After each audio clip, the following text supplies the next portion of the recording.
পতনের পর থেকেই আওয়ামী লীগের ভেতরে চলতে থাকা বিভেদ, ভুল সিদ্ধান্ত দলটিকে আরো বড় বিপর্যয়ের দিকে ঠেলে দিচ্ছে। ৫ আগস্টের করুণ পরিণতির পরও তারা যেন কোনো শিক্ষা নেয়নি, বরং ভুল নেতৃত্বের নির্দেশে প্রতিদিন নতুন নতুন বিপদে জড়াচ্ছে দলটি। বিদেশে পালিয়ে থাকা শীর্ষ নেতারা যেভাবে ভিডিও বার্তা দিয়ে দিক নির্দেশনা দিচ্ছেন, তাতে তাদের একসময়ের বিশাল রাজনৈতিক শক্তি আজ ধ্বংসস্তূপে পরিণত হওয়ার পথেই এগুচ্ছে, এমনটিই মনে করেন দলের বহু নেতা ও রাজনৈতিক বিশ্লেষক।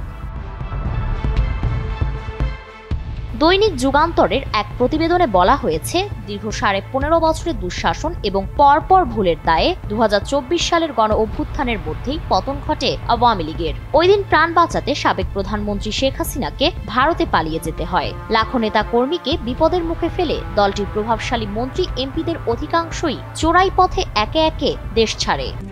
RICL TMX, যুগের পর যুগ স্থাপনা থাকে মজবুত। সরকার পতনের পর জুলাই আন্দোলনের হত্যাযজ্ঞে আওয়ামী লীগ দেশের বড় অংশের মানুষের কাছে ফ্যাসিস্ট দল হিসেবে চিহ্নিত হয়।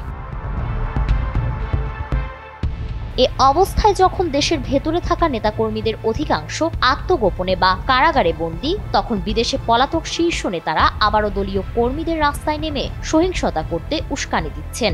আবেগে ভেসে ঝটিকা মিছিলে নেমে দেশের বিভিন্ন জায়গায় শত শত কর্মী গ্রেফতার হয়েছেন।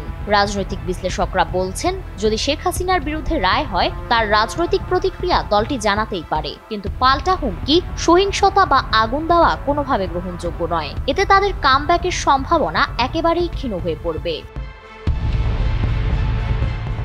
বিশ্লেষক ডাক্তার জাহিদুর রহমান বলছেন, আওয়ামী লীগ আজও ভুলের পথেই হাঁটছে।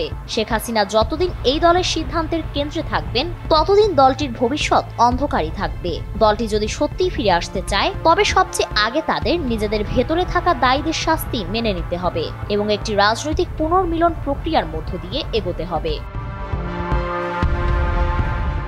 এদিকে পতনের ১৫ মাস পরও দলটির সামনে কোনো স্পষ্ট দিক নির্দেশনা নেই বলে সংগঠনের একাধিক নেতা হতাশা প্রকাশ করেছেন। তাছাড়া পতনের পর থেকেই বেপরোয়া কথাবার্তা ও উস্কানিমূলক কর্মকাণ্ড চালাচ্ছে আওয়ামী লীগের শীর্ষ নেতৃত্ব।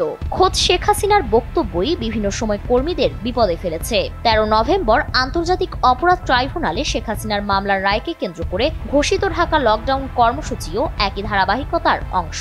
বিদেশে থাকা শীর্ষ নেতারা ভিডিও বার্তায় মাঠে নামার নির্দেশ দেন। কর্মসূচির আগে পরে বাসে আগুন, ককটেল বিস্ফোরণ সহ নানা নির্দেশ দিয়ে থাকেন।